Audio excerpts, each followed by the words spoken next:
It's going on 6:30 there in LA, and as Miguel noted, a very calm and collected store employee. We've been watching aerial video for the last few hours of people coming out of that side window down that ladder to a man who I've been assuming was a police officer, but it was that store employee who was helping his fellow staffers get out of that store as the gunman went inside. Now, the big question that we've been trying to answer is how many people are still inside the store with that barricaded gunman?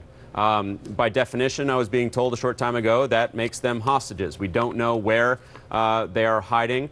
If they are hiding, we don't know whether they are with the gunman. I want to go back to Charles Ramsey, a former police chief.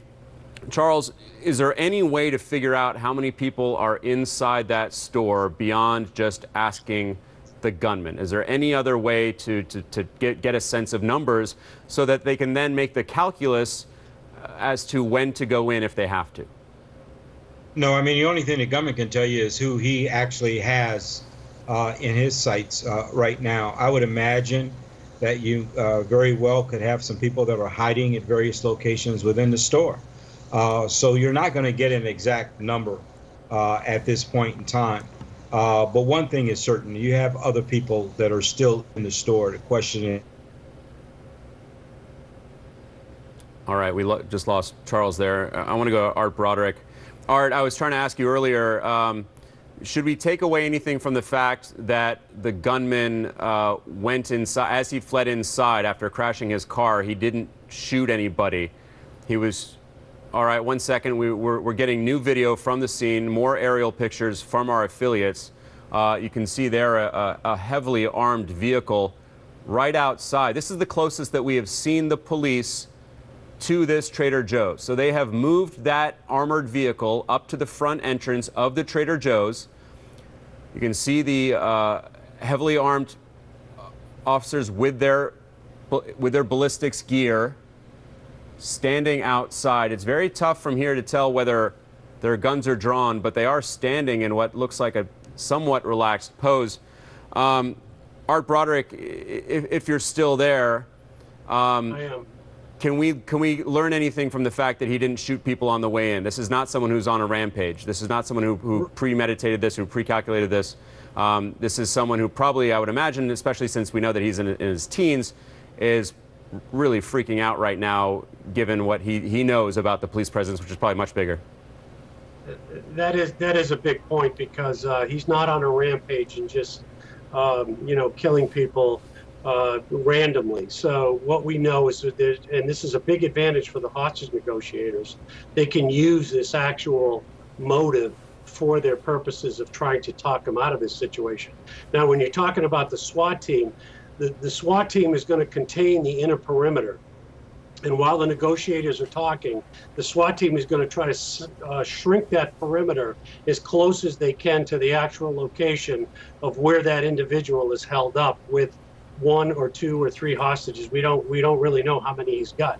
Now, they also might have the capability of actually getting to some of the video that's inside the store. I'm assuming all stores now, especially Trader Joe's, they generally have video cameras around, and there is a possibility. Hey, Art, I've got to interrupt you again. I'm sorry. What we're looking at here is aerial images of the police officers who have surrounded someone who it looks like they've taken someone into custody. Now, we've seen other people coming out. They have not been held like this. They've been taken away, not in handcuffs. It looks like this is someone who has his face up against the wall, his back to the police officers, in handcuffs, wearing a black tank top, it looks like. As I'd noted just moments earlier, we're gonna head to Miguel Marquez, who is standing right there at the police perimeter. Miguel, what can you see? Well, it sounds like what you are seeing from the air. I can't see it from here on the ground, but I'm hearing at least from some officials that it appears that he has surrendered. It is not clear that anyone else has been injured or who else is in there with him, but it does appear at this point that whoever has been holed up in that Trader Joe's has surrendered and is either in the custody or shortly will be in the custody of the Los Angeles Police Department. Just a very, very tense Saturday afternoon here in Los Los Angeles. In Silver Lake. Yeah, Miguel, actually what we can see, again, these are from aerial pictures, is someone who is very clearly in custody, who is being led away by the police officers. Now, what we know about the suspect is that he is a young African-American man in his late teens, so a boy, who carried out a shooting. He shot his grandmother and another young woman in Hollywood, which is about 5 miles from this Trader Joe's, before fleeing in his grandmother's car and then running into a post outside this Trader Joe's, jumping out of the car, firing at officers who were in pursuit. And then he went inside and barricaded himself inside that Trader Joe's. We first started getting reports of this just over 2 hours ago, almost 2.5 hours ago.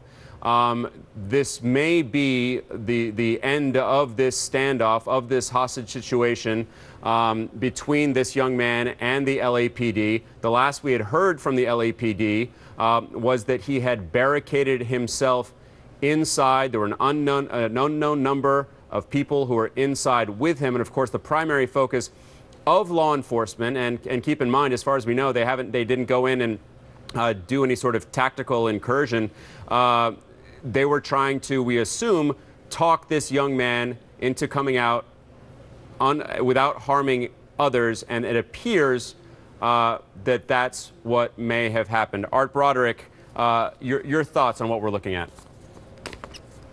This possibly could be the end of this situation, and I think what we were talking about before, because this is a domestic situation that just kind of exploded here, and we have a police chase and we have a target of opportunity for this particular individual. It looks like there's a very good possibility here at this point in time that the negotiators are able to talk this individual out.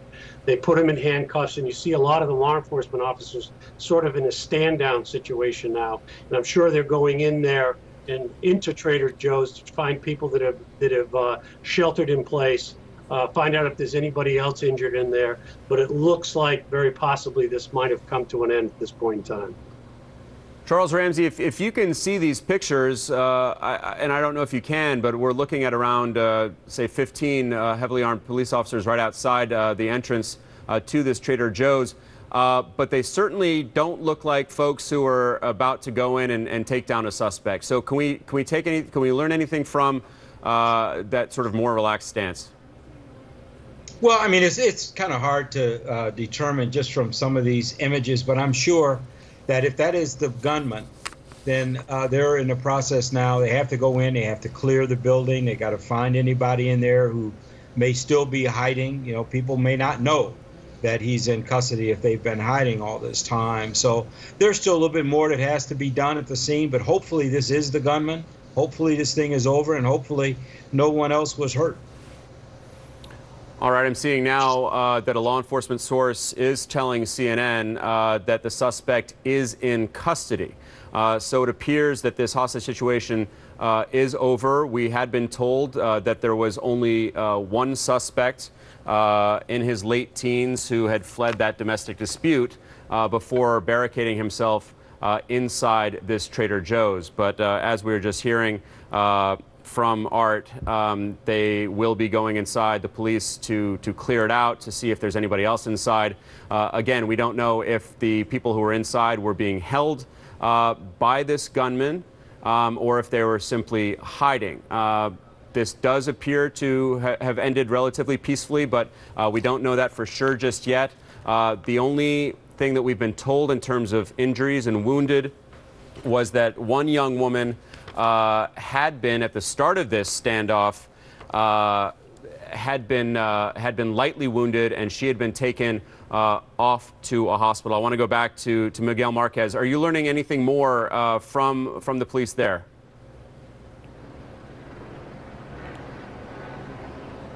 Miguel, are you there? Yeah, Alex, I am indeed. What we're looking at here are a number of people. It looks certainly over a dozen, perhaps as many as 20 that were just brought out of the Trader Joe's by police. The entire posture of the police have changed in the last few minutes. All the people have been taken to a parking lot just across the street from that Trader Joe's. It was a hell of a lot of people who were still in that Trader Joe's, if that is the amount of people that police are now bringing out to talk to them and to make sure that, one, that they're okay and that they also don't have anything to do with this and clear them, certainly. We have seen this far too many times. But it was a very large number of people that were seemingly still in that Trader Joe's when this thing came to an end. And Jordan, if you look up the street, you can see that a lot of the police officers have taken a much more relaxed position. The number of officers who are moving into that area has also gone down, but seemingly incredibly good news here that the suspect is under arrest, and everyone that was in that Trader Joe's just walked across the street into a parking lot on the other side. Alex? Yeah, Miguel, I mean, that's the first thing in those situations you're looking for is the posture, as you were mentioning, of those law enforcement officers. And as soon as they get relaxed, you know that something hopefully is coming and that it's sort of ended without incident. We have gotten confirmation from the LAPD. They've just tweeted, we have successfully taken the suspect into custody without incident. The situation remains fluid as officers move forward clearing the location. I want to go to James Galliano, a former special agent with the FBI who dealt with hostage negotiations. James, this seems to have ended as well as it possibly could have. Oh, absolutely, no doubt. Let's just hope and pray that the folks that were shot at the onset of this thing recover as well. Alex, I got to tell you, as I was going through a checklist here before the subject was brought out and handcuffed and everything was stood down, of things that I was concerned with, and the biggest issue was, the folks inside of a retail venue like this, because if you're in an office building, you have a reasonable knowledge of who's there, who should be there, how many people on a particular floor. But in a venue outlet, like a retail space like this, where you've got customers and clients that come and go, it's so difficult. And that's why I think the LAPD was, to their credit, so super careful in not saying that everybody had been extricated from the building while the subject was still inside, and why they couldn't say it was a hostage situation. Once I understood that this was apparently in a domestic situation, obviously involving the subject's grandmother and a younger woman that were shot prior to the crashed vehicle, and basically him hiding out inside of the Trader Joe's, it gave me a second to kind of step back and say, how would you handle this? And with a 19-year-old, you correctly referenced it. He's a kid. And with, I think Art Roderick mentioned earlier, there not being the premeditation of this being a place or venue that he had staked out, or he had intent to do this, or he wanted to take hostages. This was a situation that probably, in most domestics, in a fit of rage, people act out, they do something, and all of a sudden there's huge consequences there. One of the things that we do in hostage negotiations, we always want to get folks to talk. We want to make sure we put a perimeter, and make sure we contain the subject, and then as long as people aren't being hurt, we want to make the situation go on as long as possible, because the longer it goes, the less likely that people are going to be hurt or injured. And that's clearly what happened here. It looks like they maintained some type of contact. We want to use active listening skills, where you're showing empathy to the person involved, but not sympathy, and where you're showing understanding but not agreement. You want to try to talk them out of the situation without making a bad situation a perilously worse situation. And to the LAPD's credit, looks like they did a fine job here. I think you asked earlier who would be in charge of the scene. I think Art Roderick correctly mentioned that it would be the LAPD. Unless there is some determination made early on that there was a terror component, meaning that the violence was precipitated by a ideological cause or religious fervor or some type of social justice exercise, as long as you can't determine it to be terrorism when the federal government would take over, this is a local matter. 2 people were shot, police were shot at, it becomes a barricaded subject situation. The LAPD, and they're an outstanding police department, would have the lead on this, and it looks like this thing hopefully is going to have resolved itself with hopefully everybody being safe and secure and recovering from the injuries, and now the subject can face the legal system, which is the appropriate way for something like this to end. That's right. The suspect in custody, LAPD saying that the young man, the teenager, was taken into custody without incident, and this standoff does appear to be over, although we are now looking at what looks like a young boy on a stretcher coming out and being taken to presumably an ambulance. I want to go back to Wallace Zines. Wallace, your specialty was hostage negotiations, and as James was just talking about, and from what we've seen, do you think that this was something as simply, and I don't mean to say that this is a simple matter, but was it simply extremely good hostage negotiators doing their job extremely well and convincing this young man to come out? It was excellent. As mentioned earlier, the longer it takes, the better opportunity you have for a successful negotiation where both the hostage taker and the hostages and also the police come out of it without incident. It was textbook in the sense that they followed the protocol. They made an inner perimeter. They circled the 360 degrees of the location. They evacuated other buildings across the street or around the whole center of Trader Joe's. They also developed a rapport, the hostage negotiators, and they worked in tandem together. And it was an extremely successful operation. Now, they will go in there and they will look, as mentioned earlier, for other workers and other hostages that might have been inside. But all in all, it was an excellent operation. You got to keep in mind one thing. You know, there are only 4 types of hostage takers. There's the terrorist, which if you land up neutralizing him, he becomes a martyr. And that takes a long time. You also have the prison inmate, which you want to be able to end that fast so other inmates don't get involved. And then you have the professional criminal who goes into, say, a supermarket and holds it up. Those are usually the shortest ones. And then you have the EDP, the emotional person that's involved in a situation like a domestic incident, which takes the longest because they have a statement to make. And this was a typical type of domestic incident that landed up into a hostage incident. And the other thing that's very important, and LAPD did a great job on this, and when you see the longer it takes, the reasoning for that is because, one, a successful ending, but also the highest ranking person in LAPD has to answer to the community the next day.